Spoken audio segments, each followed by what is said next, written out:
안녕하세요. 지금부터 경계를 넘어 공존과 희망의 이야기라는 주제로 김투희 작가님과 최세린 작가님의 토크를 진행하겠습니다.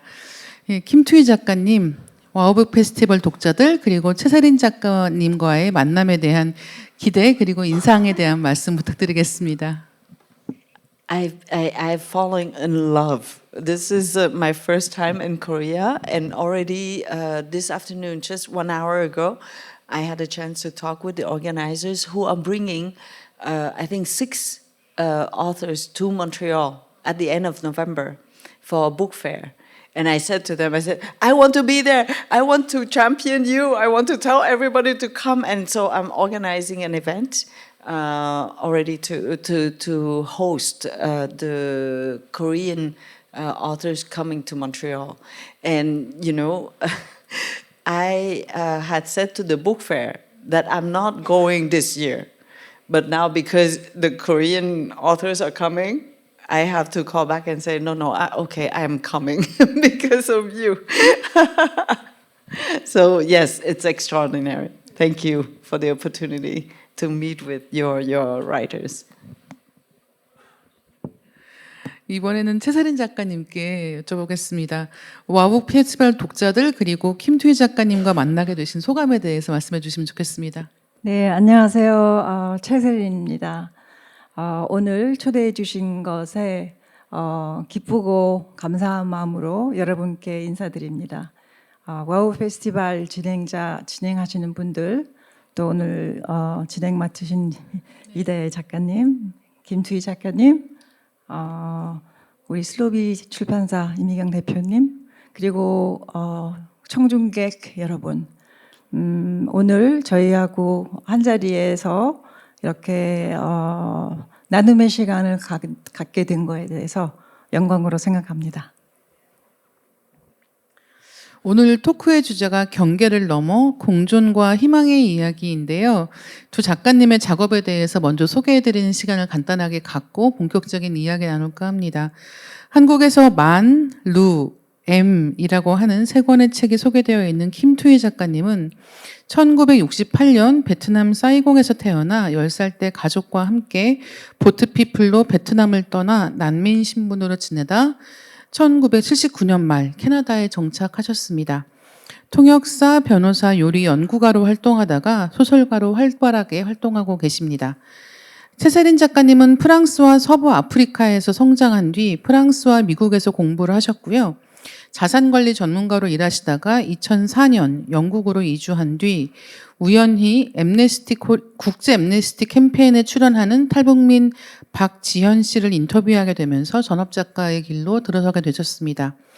박지현 씨의 이야기를 담은 가려진 세계를 넘어라는 책을 발표하셨고요. 디아스포라로서의 삶과 경험에 대한 이야기를 소설이라는 형식으로 또 비소설이라는 형식으로 그 글에 담아낸 분들이시기 때문에 경계를 넘어라고 하는 오늘 토크의 주제가 남다르게 들리는 것 같습니다. 두 작가님들께 첫 번째 질문을 드리겠습니다. 경계를 넘어 공존과 희망의 이야기라는 오늘 토크의 주제를 듣고 어떤 생각이 드셨나요? 먼저 김투희 작가님께 여쭤보겠습니다. I think I have had the opportunity, not by choice, but the privilege to cross borders and to realize that the borders are really present and physical and difficult to cross. But I have the opportunity to live in Canada for 45 years now, and the Canadian passport makes how would I say, the Canadian passport allows you almost to take away all borders. You know, there are not so many countries where a Canadian has to apply for a visa to go. So you, as a Canadian, you can go almost anywhere in the world. And that opportunity, you know, makes me realize how privileged we are, and at the same time, how difficult it is for people who are not Canadians like myself. So it's an issue that I think about very, very often, meaning every time that I touch my passport, every time that I use it, the question pops up, why do we need borders? What do borders mean? So if we don't have a border, would we have a different culture or not? Or do we need that border in order to have our own culture? And borders are sometimes imaginary. Between the north and the south of Vietnam, we were separated for 20 years, and we have been reunited for 45 years now. And we still use the expression, are you from the north or from the south? 45 years later, no more borders, but the borders are still in our mind. And there's a herb in Vietnam. It's called fish mint, and it looks like the shape of a heart. I love it very much, and I come from the south. And the southern people, when we eat it, we taste lemon. But when you're from the north, when you eat it, you taste fish. It's very funny. I don't know why that border exists for the fish mint, yes? So in Canada, when I give it to new friends or friends who had never tasted the fish mint, they tasted it and I said, what do you taste? And if they say lemon, I said, you're from the south of Vietnam. And if they tasted fish, I said, oh, you're from the north of Vietnam. And those who taste fish, they don't like the herb so much. And I said, we cannot be friends, because I'm from the south. Just kidding. But yeah, so borders are everywhere, even the imaginative one. And I don't know if it's I still don't have the answer if it's good or bad to have borders, because when we have borders, we can protect and preserve culture. Like Quebec, for example, the French culture, it's within a very specific border, right? But at the same time, it's blocking us to open our horizon.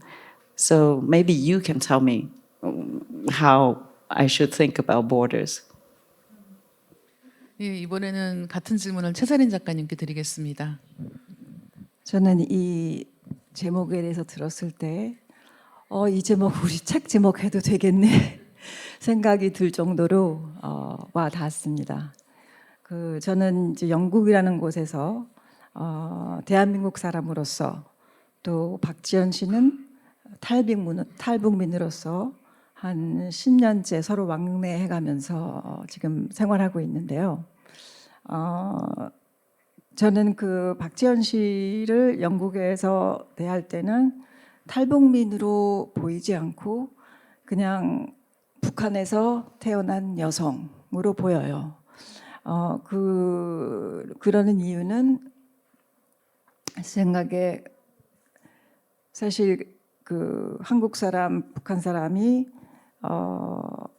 타국에 와서 지금 살고 있는 한국인이고 또 사실 자기가 태어날 곳을 고르는 게 아니잖아요. 그렇죠?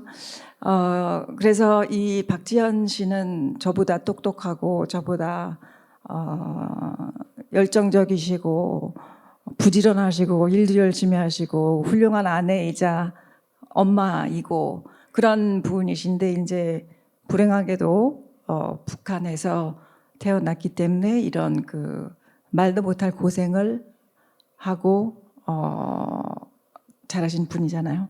네. 그래서 저희가 이제 경계에 대해서 생각을 하게 되는데 저희가 사는 이 자체가 그러니까 타국에서 북한 사람하고 남한 사람하고 서로 의지해가면서 생활할 수 있다는 이 자체가 제가 보기에는 이 화합의 가능성을 보여주는 거기 때문에 희망적이라고 생각합니다. 최세린 작가님께 계속해서 여쭤볼 텐데요.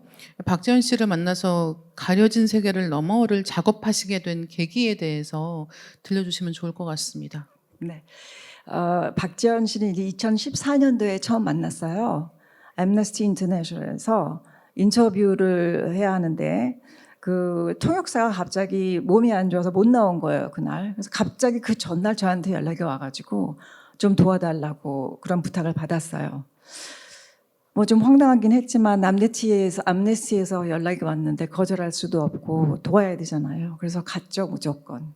그 마지막 순간에 이제 제가 이렇게 뛰어든 건데 그 결국에는 그 만남이 이렇게 책 한 권으로 이어졌는데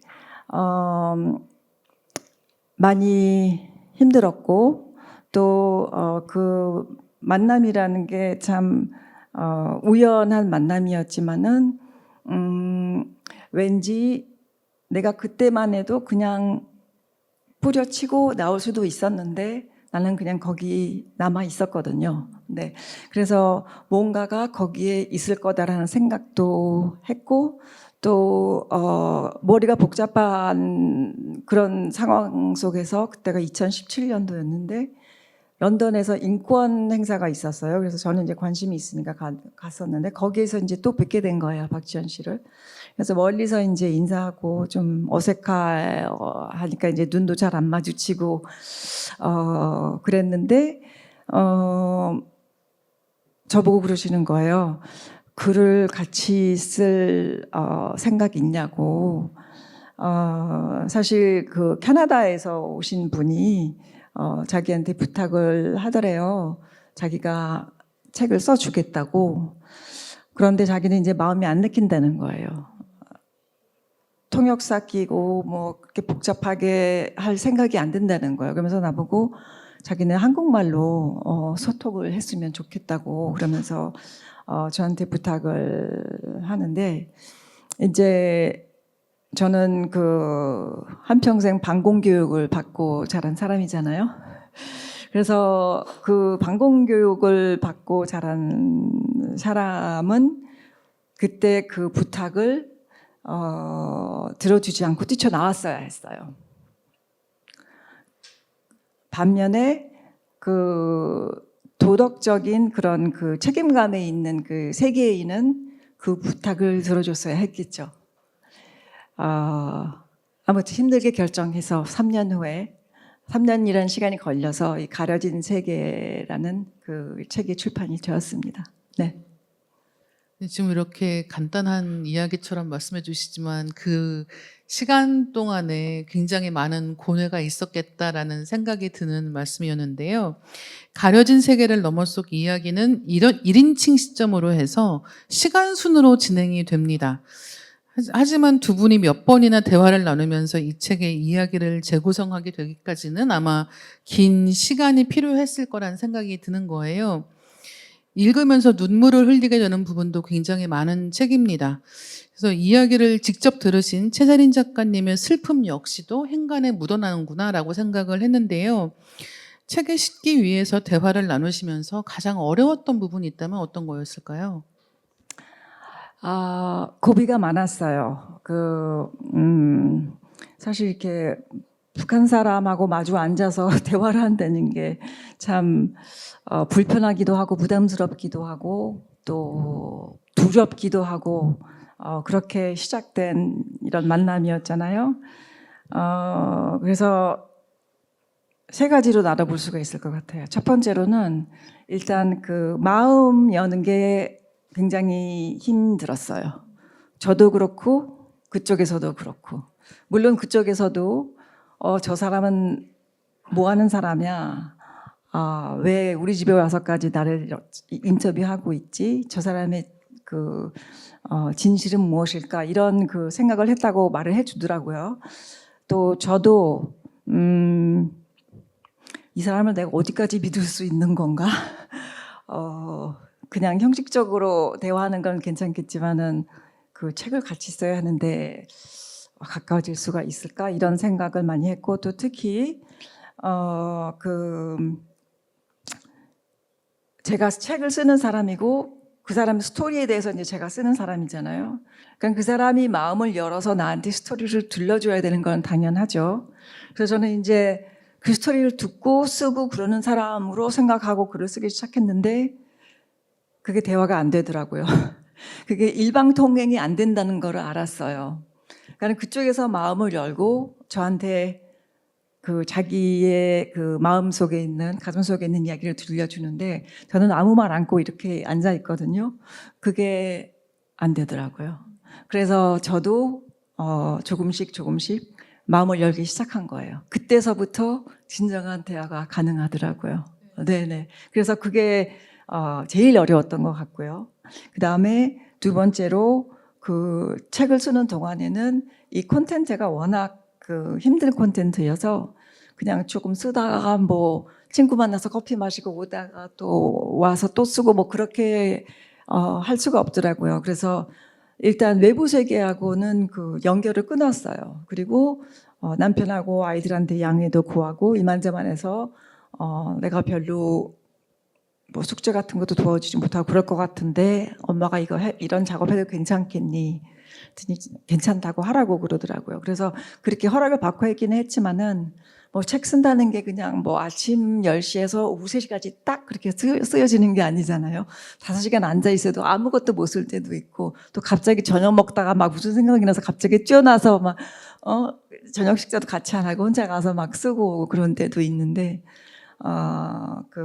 그때 한참 우리 애들 뭐 15살, 16 이랬는데 그 대학 입시 준비하고 그러는데 뭐 뒷바라지를 잘 못해준 것 같고 굉장히 좀 마음이 안 좋았고요. 그러니까 한마디로 하면 사생활은 엉망이었죠. 그런데 이제 이런 작업을 하다가 보니까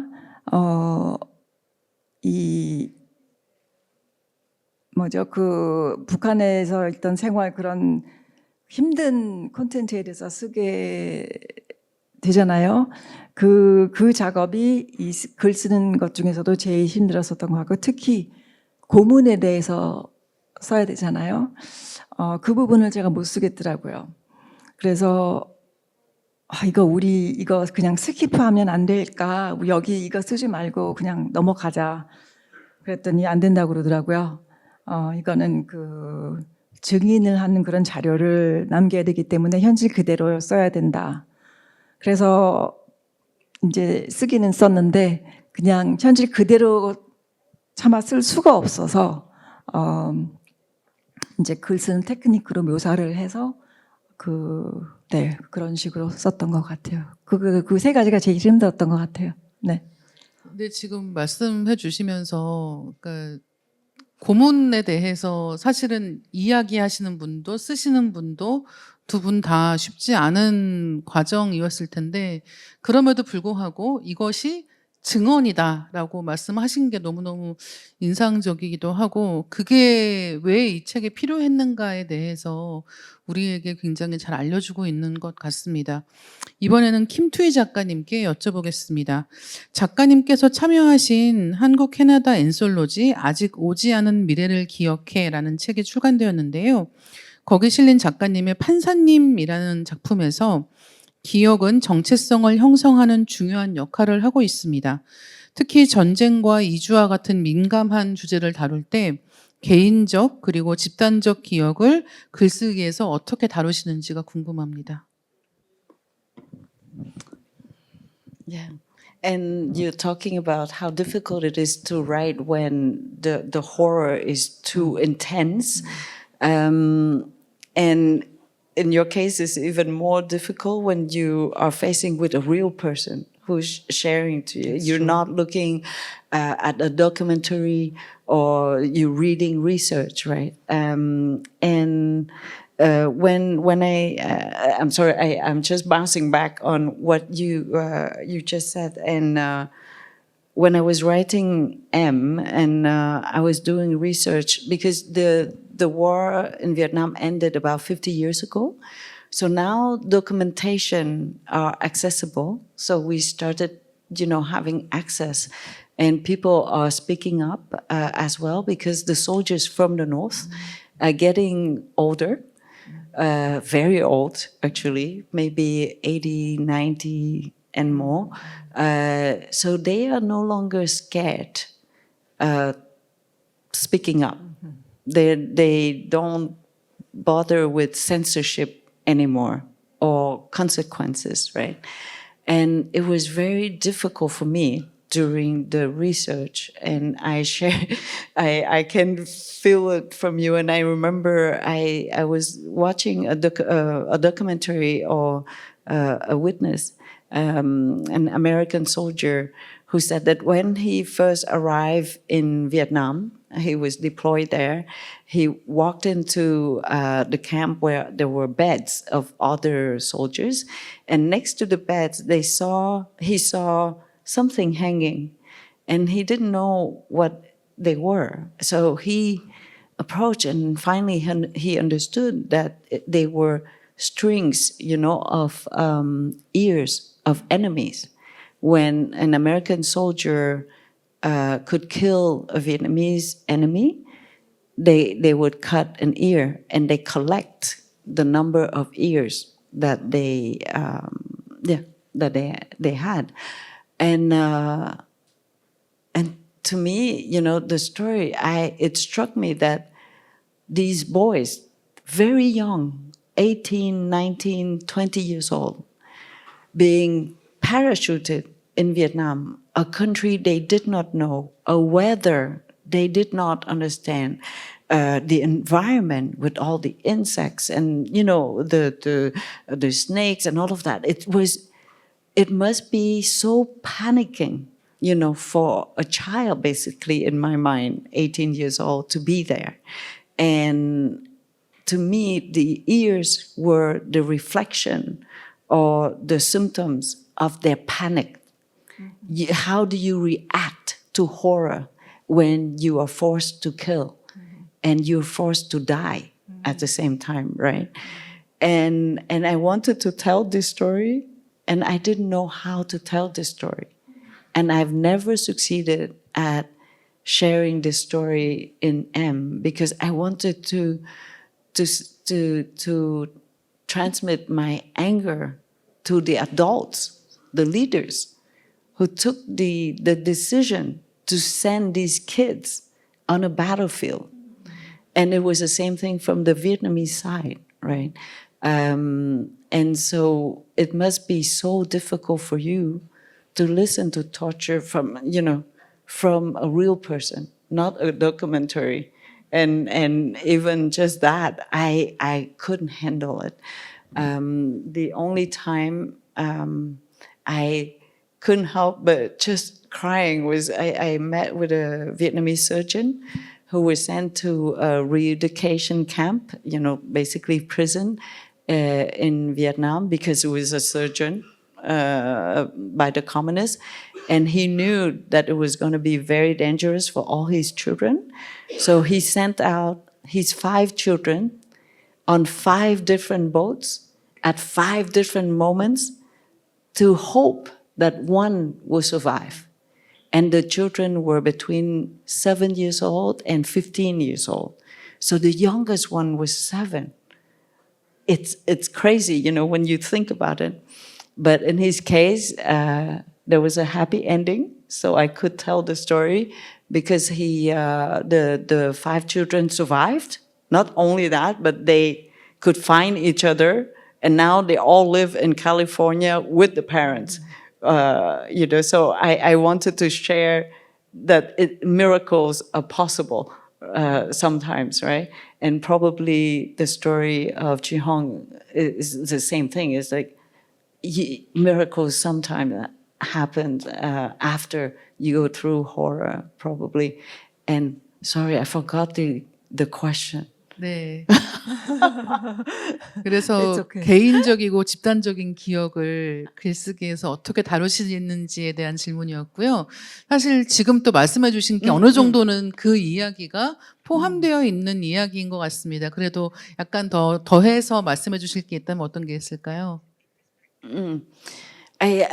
Yes, I think the way I write is really from personal, right? Little memory, little details, from one person or another person, one experience at a time. And somehow, if we have enough of those small details, we get to tell the collective memory. Because I don't think there's one, big memory. Yes, from historians, right? But when we really want to understand the context, we need to hear all the little experiences in order to understand the whole map, I think, of what happened. So I always urge everybody to write down their stories for their grandchildren and so on and so forth, because all those little stories will tell the story of a country, of a culture, the way, what you eat, what how you eat, how you cook. Even a cookbook reveals so much, right? A recipe from a grandmother reveals so much the story of a country. Yeah, so yes, absolutely. The small story for the big story.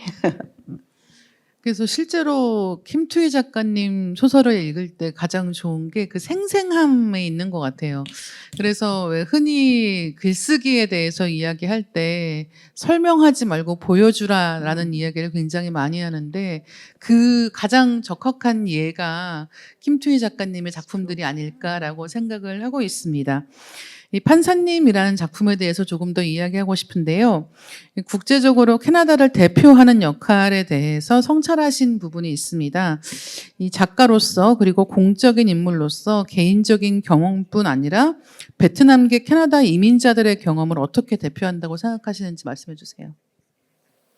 We were very lucky as Vietnamese immigrants when we arrived in Canada, because Canada, the government created a new program, totally new, just for the Vietnamese immigrants. And the program was the sponsorship program, meaning anybody can apply and sponsor a refugee. And it was very revolutionary at that point, very innovative. And the program still exists today, 40 years later, or more than 40 years later, 45 years, I think now.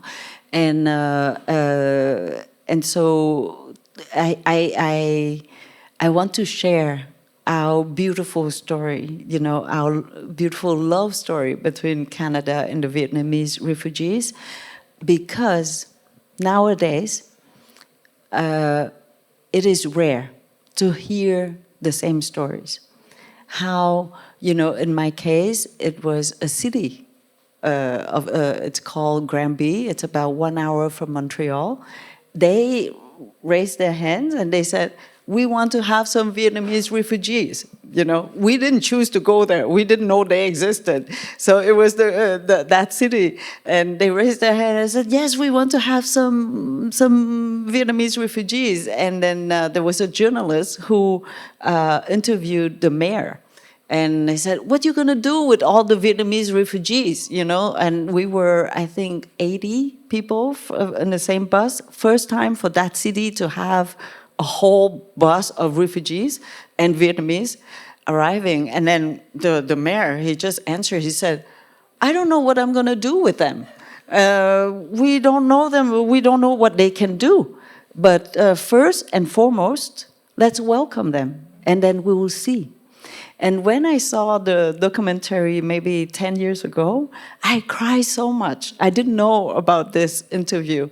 And I said, this is the purest form of generosity. They didn't know, they didn't care. It's just, okay, these people need to arrive somewhere, so we're gonna welcome them. That's it. And then we will find a way to live together. And so when we first arrived there, the whole city was there I don't know, but in my mind, the whole city was there. And they were so big. Everybody was so tall, In my mind, they were giants, and it was a forest of giants. So it was like a fairy tale with the snow coming down, So it's like in a book. And they held us, and they loved us right away, from the first moment. And I want to tell that story, and I want to write that, about it, in many forms, with many different stories, but always related to that moment, because I want to remind all of us that we're capable of being grand, of being so generous, and to be so pure, right? To just love, just to love, for nothing else, because we could not give them back anything at that point in time, right? Maybe today, 45 years later, we have become like a full citizen and we participate in building the country. But at that point, we were nothing. We arrived from a refugee camp. We were like a dead tree, you know? So you cannot see any potential from us, but still they had us. So I keep on, you know, repeating as many times as possible to remind us that this is possible as humans. We can just love for the sake of loving, nothing more, nothing less. And miracles happen, you know. They revived us, reanimated us, and we become full citizens. Totally, how would I say it? Participating to the construction of the country. And maybe now I love Canada more than the Canadians who had been there for too long.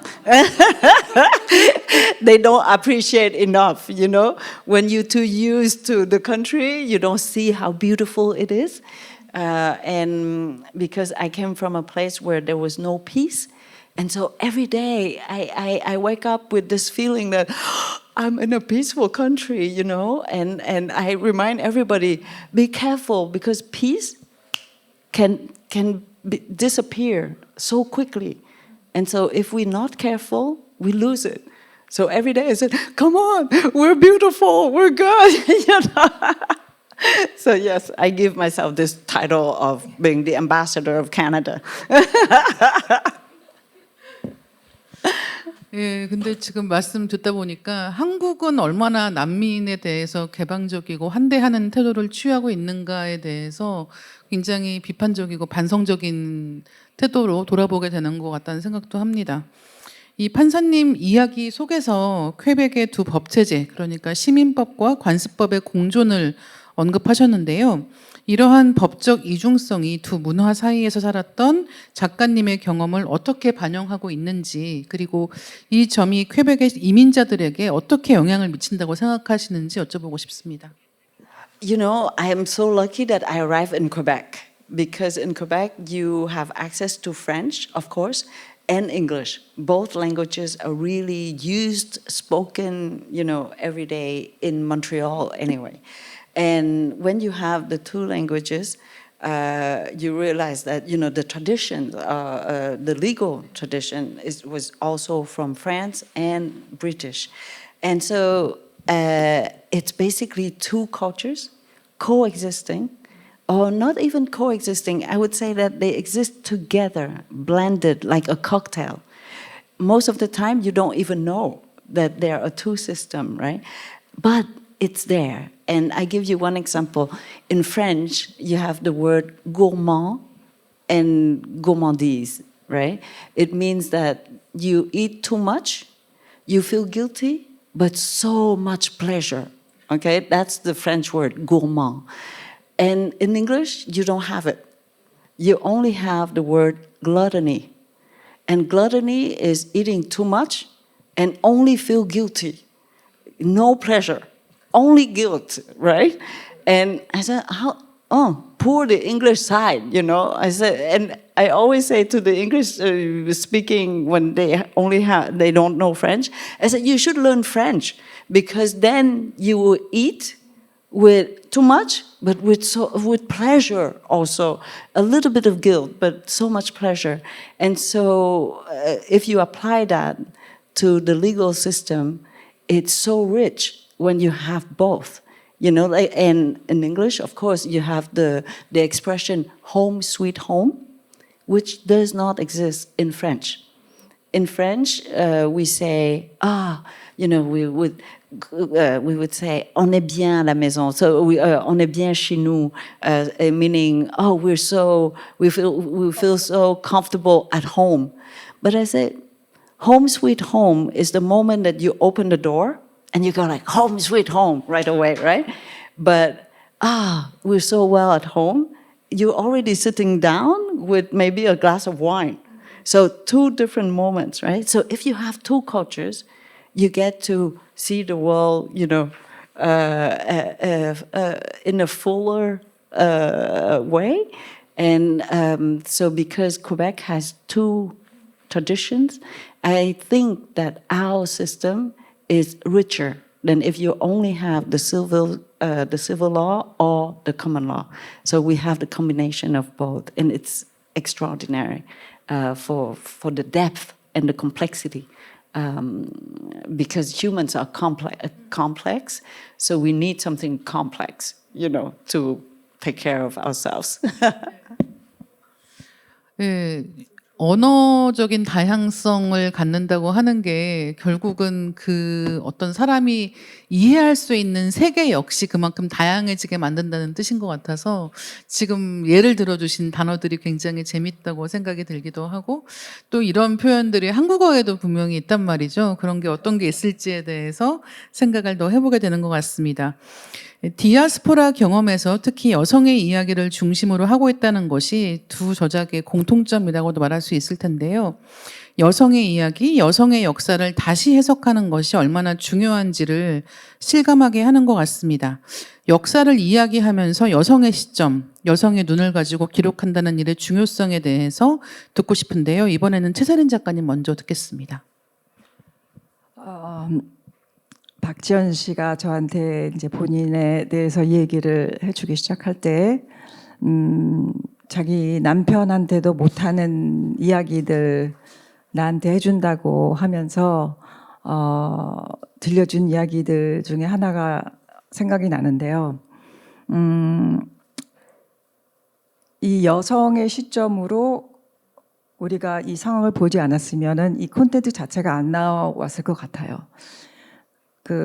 박지연 씨는 이 어머니 트로마라는 게 있어요. 박지연 씨의 외할머니가 박지연 씨의 어머니를 버렸고, 또 박지연 씨 어머니가 박지연 씨를 버렸어요. 그리고 박지연 씨도 이제는 어머니잖아요. 그러면서 저하고 고백을 하는 거예요. 이게 혹시 DNA에 들은 건 아닐까? 나 무섭다. 나도 엄마인데 그럼 나도 내 아이를 버리게 될 수 있다는 건가? 이런 자기 자신한테 하는 고백을 이제 제 앞에서 하는 거였어요. 근데 그 순간 저는 굉장히 스페셜한 그런 본딩이 생겼다고 생각하는 게, 이 여성이 얼마나 그동안 외롭고 힘들었으면 이런 말을 입 밖으로 생전 처음으로 내뱉는데 그게 나인가 그런 생각을 했고요. 이 어머니를 그리면서 이렇게 글을 쓴다는 거 이거 자체가 이 책의 중심이거든요. 왜냐면은 책 읽으신 분은 아시겠지만은 첫 문장이 그거잖아요. 엄마 왜 나 버렸어?인데요. Maman, pourquoi tu m'as abandonné? Mom, why did you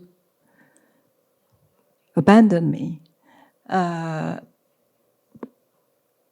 그래서 이 책이 쓰여진 이유가 그 질문에 대한 답을 가져다 주기 위해서 3년 거쳐서 쓴 책이거든요, 사실. 이 아이한테 나는 너를 버린 게 아니다라는 거를 증명해 주어야 했기 때문에 쓴 글인데요. 김주희 작가님 책을 읽으면서 제가 본 글이 또 생각이 나는데, 베트남에서도 엄마들이 아이를 버리는 게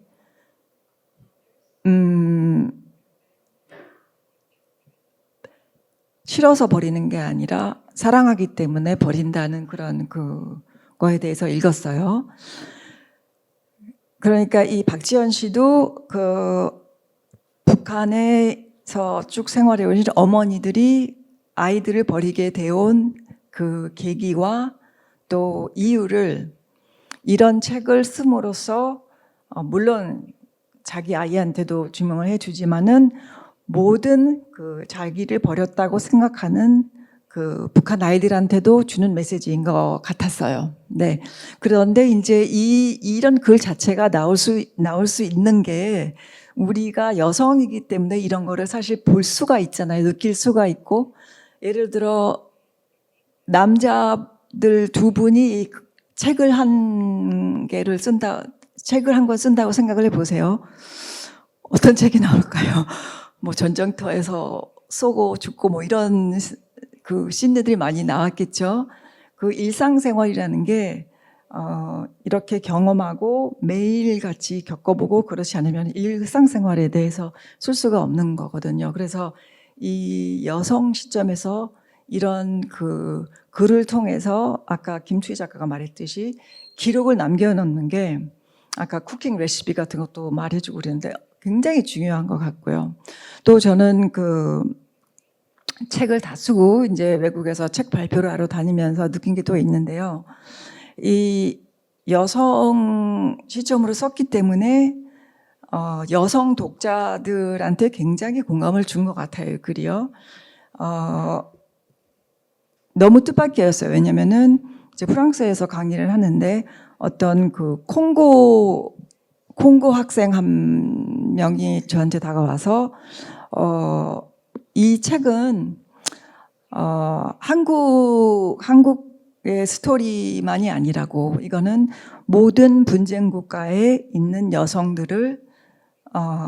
여성들한테 해주는 말을 담은 책이라고 그런 말을 저한테 해주는 거예요. 그래서 콩고 왜 너가 그렇게 느끼는데 그랬더니 킨샤사하고 브라자빌 두 도시가 있는데 콩고라는 나라에 거기도 북한 남한 못지않게 사이가 나쁘고 경계만 조금 넘어도 서로 죽이고 쏘고 뭐 그런 나라라고 저도 뭐 어렴풋이 알고 있긴 했지만 그 정도라고는 상상을 못 했었거든요. 근데 이 여학생이 22살 뭐 겨우 그렇게 된 여학생인데 그런 얘기를 저한테 하면서 인사를 하는 거예요. 그리고 콩고뿐만 아니라 뭐 우크라이나에서 온 학생, 아프가니스탄에서 온 학생 이런 학생들이 자기네들이 품고 있는 것들을 이렇게 말로 밖으로 꺼내서 이렇게 말로 단어를 그 위에다 넣어서 표현을 해줘서 자기네들이 속이 너무 시원하다고 고맙다고 그렇게 인사를 해주더라고요. 그래서 이 여성 시점이라는 게 그런 것 같아요. 이런 그 시점으로 썼기 때문에 그 모든 세계의 여성들이 공감을 할 수 있지 않았을까라는 생각을 하면은 이게 참 중요한 작업이라는 그 생각이 들어요. 네. 이 가려진 세계를 넘어라고 하는 책의 시작하는 대목에 대한 이야기를 잠깐 해주셔서 그 부분에 대해서 설명을 드리면 좋을 것 같은데요. 이 책이 시작할 때 엄마 나 또 버릴 거야 라고 하는 문장으로 시작을 합니다. 근데 그 이야기를 하는 사람이 누구냐면 그 탈북민인 박지연 씨의 아들이에요. 영국에서 정착을 한 다음입니다. 그러니까 이미 안전이 확보된 상황임에도 불구하고 이제 그 전에 북한을 떠나고 막 여러 가지 일을 겪던 시기에 그 수용소에 들어가면서 아들하고 헤어졌던 거예요. 근데 이 아들에게는 그때 상처가 굉장히 깊게 남아 있었고 완전히 안전한 상황이 된 영국에서 정착한 다음에도 여전히 그걸 마음속에 안고 살아가고 있었다는 거예요. 그렇기 때문에 지금 말씀해 주신 아이를 사랑하기 때문에 버린다라고 하는 이야기가 이런 어떻게 보면 누구나 안전이 보장된 사회에서 살아가는 사람들에게는 이상한 이야기처럼 들릴 수 있겠지만 이 생과 사를 넘나드는 극한의 상황에 처해 있는 사람들에게는 정말 어쩔 수 없는 하나의 선택이라는 거. 아까 김투희 작가님 말씀해 주신 것처럼 아이들 5명을 다 각각 다른 배에 실어서 떠나보낸다라고 하는 게 우리로서는 이해하기 쉽지 않을지 모르겠지만 그 당시에는 그렇게라도 하지 않으면 모두 다 죽을 수 있어라는 생각에서 시작하는 이야기라는 거예요. 그리고 이게 하나의 이야기로 그치는 게 아니라 누군가의 실제 삶이었다라는 걸 생각을 해보시면 네, 그런 한 문장 한 문장이 굉장히 마음에 와닿는 걸 느끼실 수 있을 것 같습니다. 김투희 작가님께도 네. 혹시 더 추가로 말씀해 주실 거 있으실까요? Because you were asking about female and talking about women's stories, and you know, in a conflict, we often talk about war heroes, and most of them are men, right? And the heroes meaning what? Those who die or those who kill a lot, right? And they are war heroes. But we always forget to talk about the women who stay behind, because they have to bear with the story of death. To lose a husband, to lose a son, to lose a father, to lose an uncle, and that weight is so heavy, right? But because you didn't kill and you didn't die, you're not considered to be a war hero, because you cannot measure the pain. Whereas you can see someone who dies and you can count the number of people you kill, right? And when it's not measurable, we forget. And the women, to me, I just feel the weight so heavy on them. And so, not that I don't want to talk about the male story or the men's story, but when I start writing, always the women would come to mind, because their story is so much more complex because of the secrecy, because they cannot speak up, because everything is secret, right? And nobody listens to them. And so, and that's why I think we need to talk about them. And also, again, if we go back to food, in Vietnam, women, we don't share recipes. You only give it to your daughter or your sisters, because otherwise the neighbor, if she has the same recipe than you, they think that she can steal your husband. They can take away the husband because they can cook the same meal, right? So the husband will like the same meal. And I said, oh, maybe they're wrong. I think they're wrong. But so recipes don't get to be shared among women, but they are shared from from the mother to the daughter, and the daughter to the granddaughter, and so on and so forth. So again, it's in secrecy. It's always secret, right? These tricks, these knowledge, the story behind every recipe, and that's why I think as women writers, we have to write about them, and we have to make their stories heard, and we have to share more. The men are very good at making monuments, and they talk for themselves, and so we don't have to take care of them. They can take care of themselves. Now we take care of the women. 사실 지금 말씀해 주신 것과 연결해서 이야기할 만한 부분이 김투희 작가님의 루에 나오는 그런 문장이 있습니다. 잠깐 읽어드릴게요. 사람들이 자꾸 잊어버리지만 남편들과 아들들이 등에 무기를 지고 다니는 동안 여인들이 베트남을 짊어지고 있었다. 그리고 지금도 등이 굽은 늙은 여자들과 똑같이 베트남의 역사가 남긴 보이지 않는 무게를 짊어지고 있었다. 이런 말들이 나옵니다. 여성이 처해 있는 억압적인 현실에 대해서 김투희 작가님이 좀 더 얘기해 주시면 좋을 것 같다는 생각이 들거든요. The reality today, how would I say it? My father, for one example, my father is very strong, and he was a politician and all of that. But the decision to leave Vietnam by boat was for my mother. Because the danger, we left Vietnam because any boy who was 18 years old and who was not in university was sent directly to two battlefields, one in Cambodia and the other one at the border with China. Yeah, and if you go to Cambodia, you don't really come back, right? At that point in time, in the late 70s. And I have two brothers, and I have an uncle who was 17. And we knew that the boys would never be admitted to university because the admission was based on the history of the family. It was not about how good they were in school. And so we knew that we were from the losing side of the war. So for sure, the boys were going directly to a battlefield. And that's why my mom, insisted on all of us leaving Vietnam. And we knew that it was dangerous. We knew that we were gonna die. We accepted it already. And if we did not die and we encounter pirates and police, that's why my father already planned on having cyanide, how do you say that? Cyanide pills, like poison. And at 10 years old, I learned how to take the pill to die quickly. He said that don't swallow, you have to put under the tongue so that you die quickly.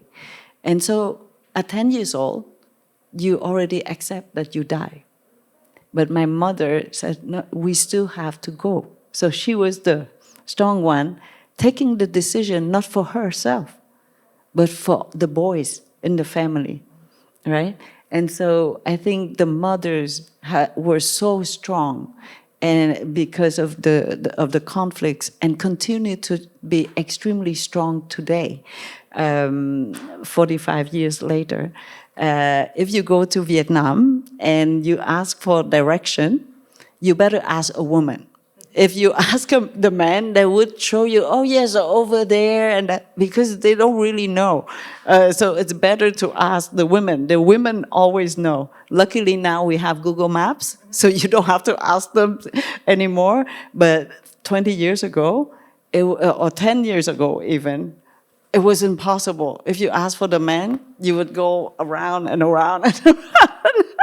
Okay, for the men in the room, I'm sorry, I love you. I have a lot of admiration. But in time of conflicts, I think the women, probably because of the maternal instinct to protect life, to give life and protect life, they dare to take very difficult decisions. With, firmness. Yes, my mom is. I think they are probably better at overcoming crisis. Yes, yes. Very resilient. Resilient. 네, 저희 한 10분 정도 더 이야기하고 객석에서 질문을 받으려고 하거든요. 그래서 오늘 이야기 들으시면서 궁금한 점 있으신 분들은 이따가 손 들고 질문 주시면 좋겠습니다.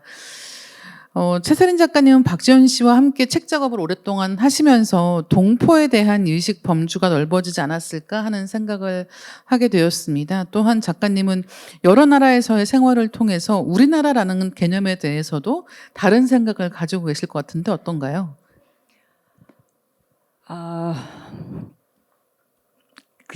그 답이 좀 어렵기는 해요.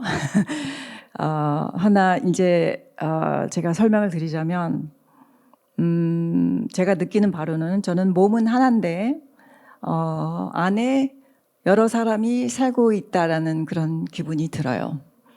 그 정체성이라는 게 꼭 하나여야만은 아니잖아요. 정체성을 여러 개 갖고 있어도 되는 거잖아요. 그렇죠? 근데 이제 사람들이 보통 이렇게 남을 파악할 적에 얘는 이런 사람이야, 얘는 이런 정체성을 가진 사람이 이렇게 그 박스에다가 이렇게 넣는 거를 좋아해서 거기에 이렇게 끼려고 많이들 노력을 하는데 뭐 꼭 저는 그렇게 억지로 칸 하나에 낄 필요가 없다고 생각을 해요. 너무 복잡해요. 그렇게 생각하면은 어려워져요. 그래서 여러 사람이 될 수가 있는데 여기서 포인트가 뭐냐면은 예를 들어서 한국에 오면은 한국 사람 같이 생각을 해요. 프랑스 가면은 프랑스 사람 같이 생각을 해요. 영국에서 살 때는 영국 사람 같이 생각을 해요. 그 사람들 시점으로 세계를 볼 수 있다는 게 중요한 것 같아요. 그러니까 그 사람들이 되는 게 아니고 그 사람들 시점에서 세계를 보면은 이렇게 생각을 하게 된다라는 거를 제가 일찍 이해를 한 것 같아요. 아프리카에서도 살고 뭐 프랑스에서도 살고 여러 그 나라에서 많이 살아서 그랬겠지만은 그 트레이닝 같은 게 필요한 것 같아요. 경계를 넘을 때마다 언어가 일단 바뀌잖아요. 북한 빼고 북한은 경계를 넘어도 언어가 같아요. 그래서 정말 경계인가 아닌가도 질문을 하게 되고요. 이제 언어를 이제 바뀌게 되기 때문에 그 스위치를 이제 바꿔서 그 나라 사람 정서, 그 나라 사람 생각하는 거하고 이렇게 일치를 해야 되는데 생각해 보면 그게 쉽지만은 않은 거예요. 왜냐면은 이 사람이 태어나서 부모님한테서 받은 교육, 학교에서 배운 지식 뭐 이런 것들로 해서 자기 세상을 만든단 말이에요. 그 세상을 만들어서 자기의 생각을 이제 해내는 거죠. 자기만의 생각이 있는 거죠. 그리고 그 생각이 옳다고 쭉 살아오는 거고요. 그게 당연하겠죠. 그런데 그 자기 생각이 싫다고 생각을 해본 적이 있으신가요? 그 생각이 틀리다고 생각해 본 적이 있으신가요? 그 생각하기가 굉장히 힘들어요. 그런데 이렇게 여러 경계를 넘다 보면은 그런 생각을 안 하면은 살아남지 못해요. 힘들어서. 그래서 거기에 대해서 많은 그 생각과 고민도 했는데 그 아인슈타인이라는 사람이 이런 말을 했죠. It's absurd to think that you can hope for different results when you do the same thing all your life. 다른 결과를 바라는데 한평생 같은 방식으로 일을 하면은 결과가 어떻게 달라지겠냐. 일을 다르게 해야지만 결과가 달라지는 게 아닐까. 근데 생각을 똑같이 하면 일을 어떻게 다르게 해요? 생각부터 다르게 해야 일을 다르게 할 수 있는 거거든요. 그래서 그 생각부터 고쳐야 된다는 말이 거기서부터 시작해야 된다는 건데 그 생각을 고친다는 게 굉장히 불편해요. 왜냐면은 우리는 편한 걸 좋아하잖아요. 다 게으르고 새로운 거 시도하는 거 싫어하고 계속했던 거 계속하는 거를 좋아하고 근데 그 불편함을 조금 더 받아들이면서 어려운 생각도 고민하면서 계속해보고 그래야지만 그 발전이 있는 것 같아요. 네, 발전이 있어야 우리가 지금 보는 이 세상 말고도 시야를 넓혀서 더 많은 것들을 보고 살 수 있겠죠. 네. I think I have because I left Vietnam in a different situation, right? Yes. And so it became a survival mode, and because of that, it doesn't matter where I go. I would imitate the accent of the place. I don't have a personality of my own. If I go to France, I would speak with a French accent. And I remember I was in Italy, and because they spoke with an Italian, they spoke English, but with an Italian accent. And I started speaking English with an Italian accent. And I heard myself, I said, what's wrong with me? And then you go and you find out on YouTube after that. And then my children, they laugh at me, so what is this accent? Where does it come from? And so I don't have personality because of that, because I just imitate the person in front of me. So everywhere has become home. I'm home very quickly. I've been here only 2.5 days, and I feel like I'm, Korean. So I want to bring Korean literature to Quebec. I want to share. I want, the boundaries to, not to wipe out the boundaries, but how we can exchange despite the fact, the difference is so beautiful from one country to another. We can learn so much. I was in Argentina last week, and I've learned that they cut the meat very differently, and that's why grilled Argentinian beef is very tender. So they said that, you don't know how to cut meat. We know how to do it. And tomorrow night, I think I'm going to Korean barbecue. And maybe you tell me, no, the Koreans know how to cut meat and not the Argentinian. And so every time that you cross a border, you learn something new. You learn a new way of seeing life, and so it's beautiful everywhere. A home is everywhere, and I always make the mistake, when I arrive in a city, I always said the next day, I always tell the person, to the journalist, I said, we can meet together at home.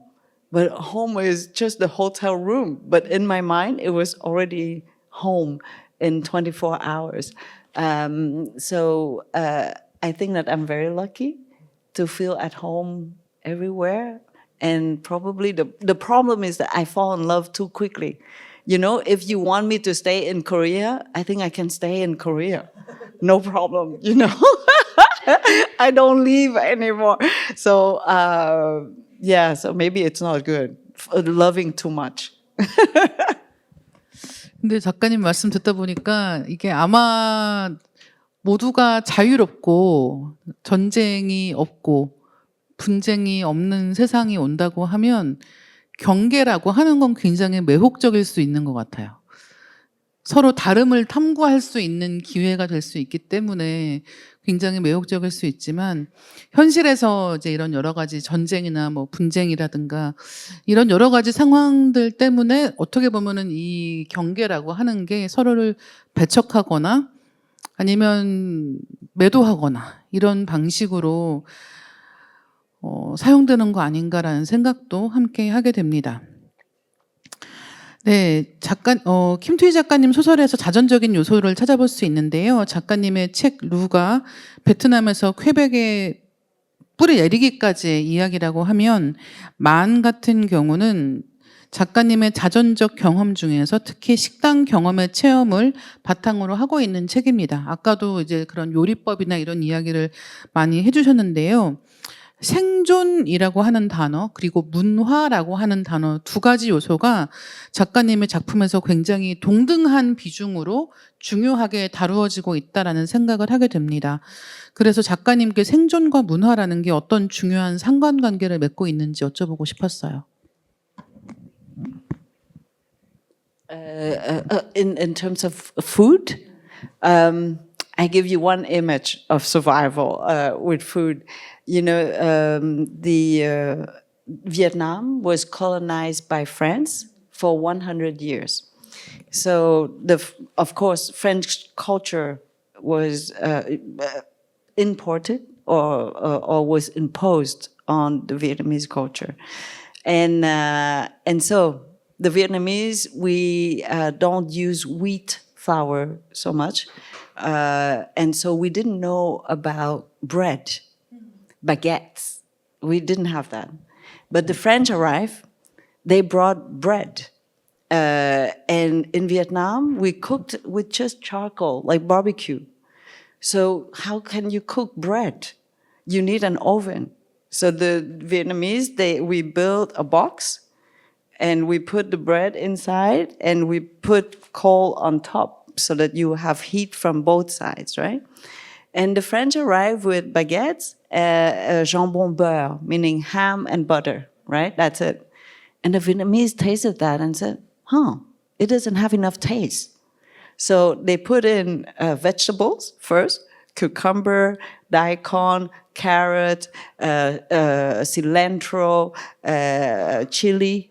And then they said, yeah, but the meat, the French, the ham, no texture, no skin, nothing. it's just like, it melts in your mouth. So they add the Vietnamese ham with the skin, yes, and another kind of a kind of sausage with fish sauce, right? And so the banh mi, we call it, becomes this big because you have two cultures in one, right? And the beauty of this is that the word banh mi, which we call it in Vietnam, and it means only wheat, a wheat pastry. That's it. It doesn't say anything. It's just wheat pastry. And the word banh mi now exists all over the world as a sandwich, and it is now officially in the French dictionary. Yes, banh mi as a Vietnamese dish, a Vietnamese invention. And we're like, no, it's from the French, it started with you, it's not from us. And so we took something, from the French, who, of course, we were dominated by the French who arrived in the country, and we turn it into something Vietnamese. And then now we push it back into the French dictionary and say, that's ours. So I think that is survival. 네, 말씀 듣다 보니까 반미 먹고 싶어지네요. 너무 자세하게 설명을 잘해주셔가지고. Do you have banh mi here? Yes. So French and Vietnamese. So that's why I said that, just a recipe can tell the story of a country. So banh mi tells the story, the difficult story or history of Vietnam with the French. Yeah, but today, no, only Vietnamese. 예, 지금부터는 객석에서 질문을 받을까 하는데요. 질문 있으신 분 계시면 손 들어 주시겠어요? 만나서 서울에서 만나서 반갑고요. 김투기 선생님 책을 읽자마자 사랑에 빠졌었고요. 그리고 정말 멋진 책이라고 생각해서 베트남으로 여행 가는 친구들한테 제가 선물도 하고 그랬어요. 비록 불어로 썼지만 정말 베트남 문화나 문학의 아름다움을 잘 표현한 거라고 생각해서 선생님 작품도 굉장히 좋아하고요. Merci et bravo. J'espère que vous continuez votre travail. 예, 계속 좋은 작품 하시기를 정말 바라고요. 제가 드리고 싶은 질문은 새 책에서 거의 모두 같은 스타일로 시처럼 짧지만 굉장히 강렬한 글들을 쓰셨는데 앞으로도 계속 그런 스타일을 가지고 나가실 건지 아니면 또 다른 계획이 있는지 궁금합니다. I would love to tell you that I have a style, but actually that's the only way I know how to write. So I guess I will always write in that voice because I really don't have a different pen, basically.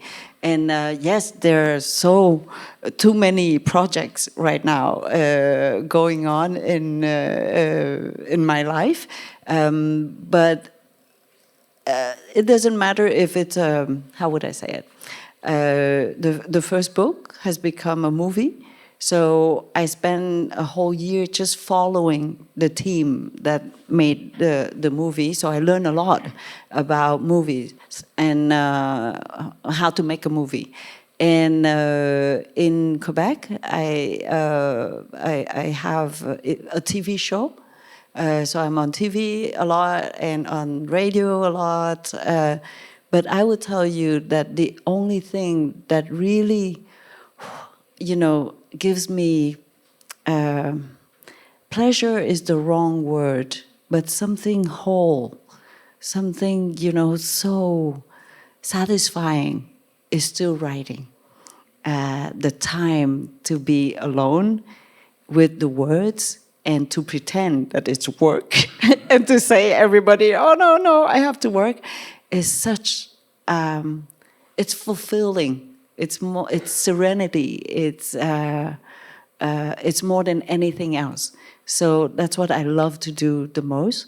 And so I hope that next year I have time to just sit down and write. And I was very, very happy that with the anthology, I had to sit down and write.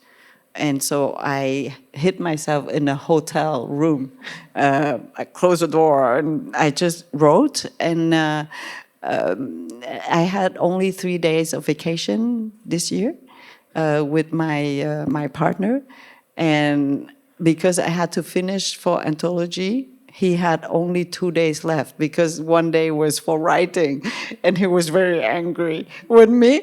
But I loved it so much, so I just closed the door. No, 1 more day. So I hope that I will have the privilege to continue to write. 네, 또 질문 있으신 분 계실까요? 네. 저는 최세린 작가님께 질문 드리려고 하는데요. 사실은 질문이 없었다가 이다혜 작가님이 말씀을 하실 때 경계라는 단어에서 뭔가 너무 꽂혀서 사실은 경계라는 의미가 굉장히 다양한 거를 내포하고 있는 단어 같은 거예요. 사실은 처음에 박지연 씨를 만났을 때 처음에는 낯설음에 대한 경계, 어떻게 보면 그 둘이 굉장히 두려워하기도 하고 저 사람이 어떤 사람일지 모르는 상태에 대한 그 경계였다가 어떻게 보면은 또 그래도 이 둘 간의 어떤 선을 지켜야 되는 그런 경계도 있고 되게 조심해야 되고 상대가 어떤 거를 너무 이렇게 상처받지 않게 하는 그런 조심스러운 경계도 있고 이 경계라는 단어가 계속 생각하면서 곱씹어지면서 그래서 이 책을 쓰셨을 때 처음에 경계라는 의미 그리고 사실 이제 가려진 시간도 사실 그게 또 경계라는 표현처럼도 느껴지는 거예요. 그래서 그 맨 처음에 만났을 때와 지금 현재 혹은 책을 마치셨을 때 그 경계라는 거에 대한 느낌이 어떻게 달라지셨는지에 대한 게 갑자기 궁금해졌습니다. 그 책을 쓰고 나서 저희 둘이 이렇게 앉아서 맛보고 앉으면서 했던 말이 있어요. 우리 평화통일했네. 그런 말을 했어요. 근데 그게 그냥 가볍게 한 말이 아니고 사실 우리는 어렸을 때부터 그냥 무조건 평화통일 무슨 말인지도 모르고 그냥 하잖아요.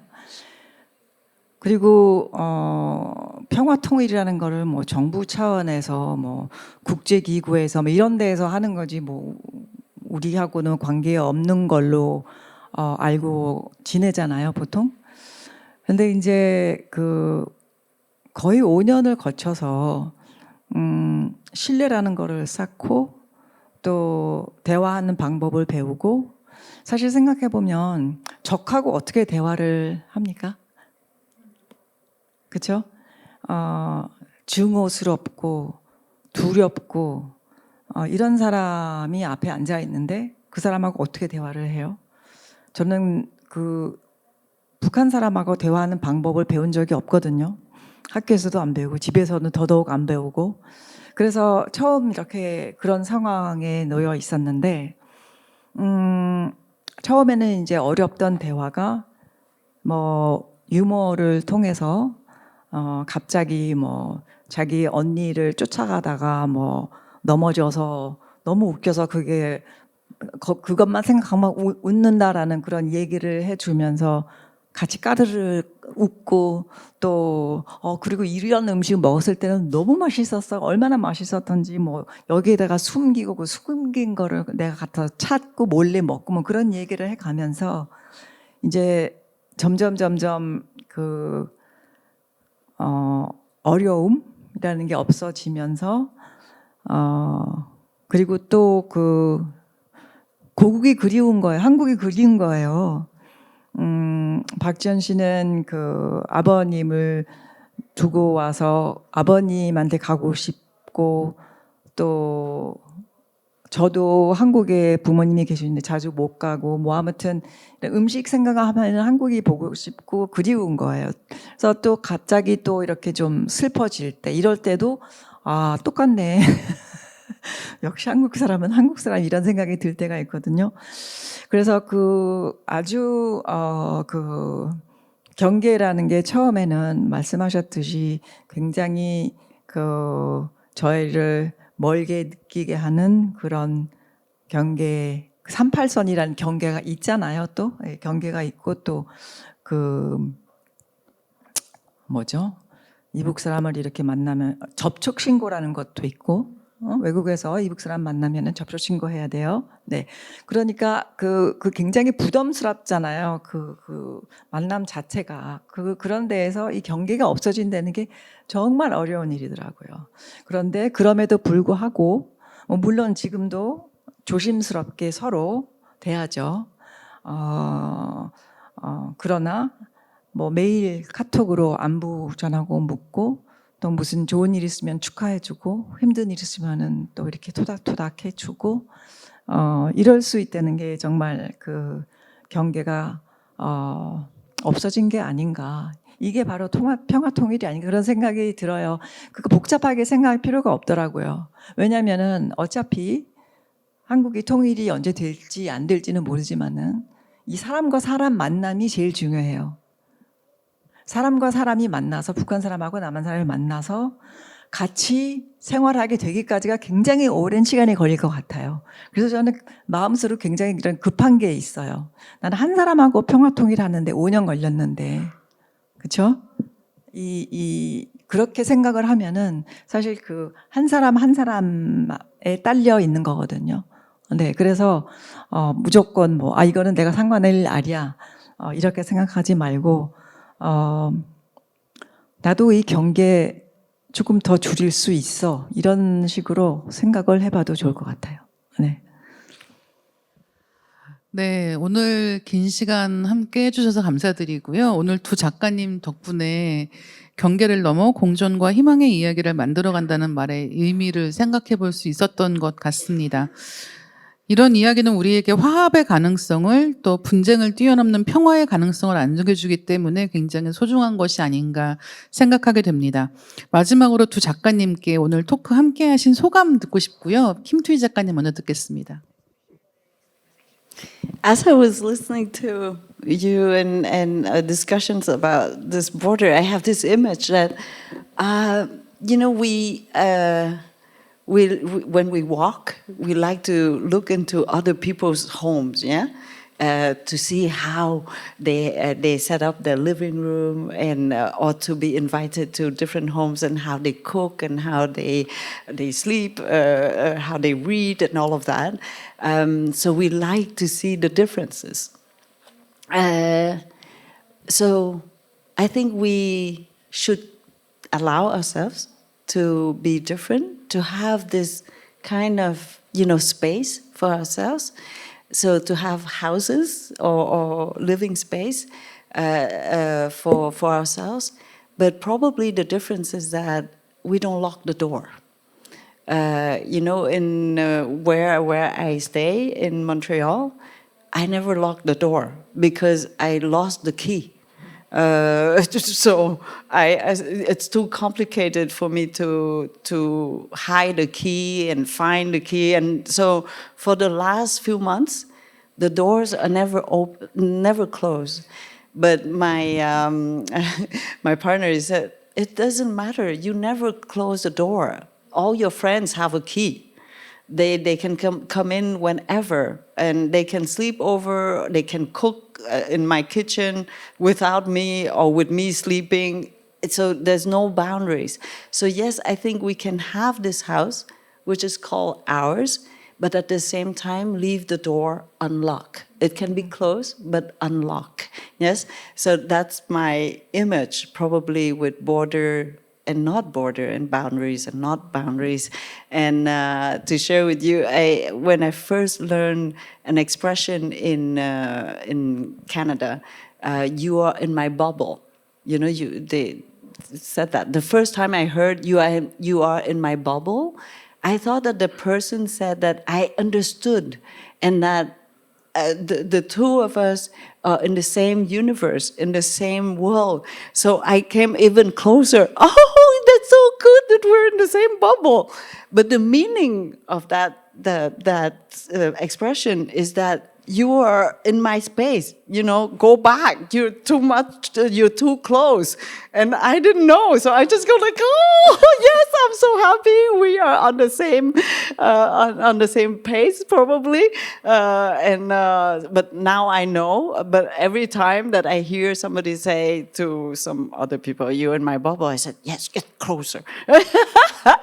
But it's so yes, I think we can allow ourselves to have that space, but yeah, to leave the door open, probably. 지금 말씀 듣다가 그 미국 다큐멘터리 중에 아마 볼링 포 콜럼바인일 텐데 그 미국에서의 총기 문제를 이야기를 하면서 캐나다에선 사람들이 문을 안 잠근대라고 해서 그 감독이 캐나다의 작은 도시에 가서 직접 문을 다 열어보는 장면이 있습니다. 그러면 이제 그 집에 있던 사람들이 무슨 일인데 이렇게 나와요. 그러면 아무 일도 아닙니다 이러고 다음 집에 가는 거예요. 근데 지금 설명해 주신 이야기를 듣다가 그 생각이 났어요. 왜 우리는 문을 잠그지 않고는 예. So come to my house, it's open. 네. 그리고 이제 최세린 작가님께 오늘 마지막 말씀 듣겠습니다. 네. 먼저 와우북 페스티벌 진행해 주신 분 감사드리고 또 훌륭한 질문 덕분에 제 자신을 다시 돌아보게 된 그런 기회인 것 같아서 감사드리고 je suis tellement ravie qu'on ait pu partager cette plateforme aujourd'hui. Merci beaucoup. 그리고 한국어로 책이 나오지 않았으면은 이런 모임도 가능하지 않았을 텐데 우리 슬로비 출판사 감사드리고 그리고 마지막으로 그 문에 대한 재밌는 이야기들이 많이 나왔는데 사실 저는 이제 탈북민 박지연 씨라는 분하고 그분에 대한 이제 이 얘기를 썼는데 그래서 거기에 이제 이 아이디어를 이렇게 비교를 해보면은 그 북한이라는 데서 다른 사람하고 남한에서 다른 사람하고 백그라운드가 굉장히 다르잖아요. 근데 그 서로의 그 백그라운드를 그러니까 자기 과거의 문을 열어놓지 않았으면은 이런 만남이 불가능했을 것 같아요. 충분히 그때 하루 만나고 우리의 길이 이렇게 이렇게 서로 다르게 갈 수도 있었어요. 충분히. 그런데 그 어려운 아까 여성분이 어려운 그 결정을 나 한다고 말씀하셨는데 그 어려운 결정을 했기 때문에 고민을 많이 해서 그 어려운 결정을 했기 때문에 결국에는 이 박지연 씨 인생도 달라지고 제 인생도 달라진 거거든요. 박지연 씨도 굉장히 발전을 많이 했고 저도 저 나름대로 발전을 굉장히 많이 했어요. 그런데 만약에 우리가 이 과거의 문을 서로 닫고 그냥 각자의 길 걸어갔으면은 이런 그 중요한 만남과 또 우리가 그 희망에 대해서 얘기를 했죠. 그 공존을 할 수 있고 또 화합이라는 걸 할 수 있다는 그 희망 자체를 꿈도 꾸어 보지 않았을 텐데 그런 그 과거의 문을 열어 놓았기 때문에 이런 변화가 있었고 또 앞으로도 그 과거의 문을 열어 놓은 채 오늘의 삶을 살아야 그게 훨씬 더 의미가 있는 삶을 살 수가 있을 것 같아요. 네, 감사합니다. 네.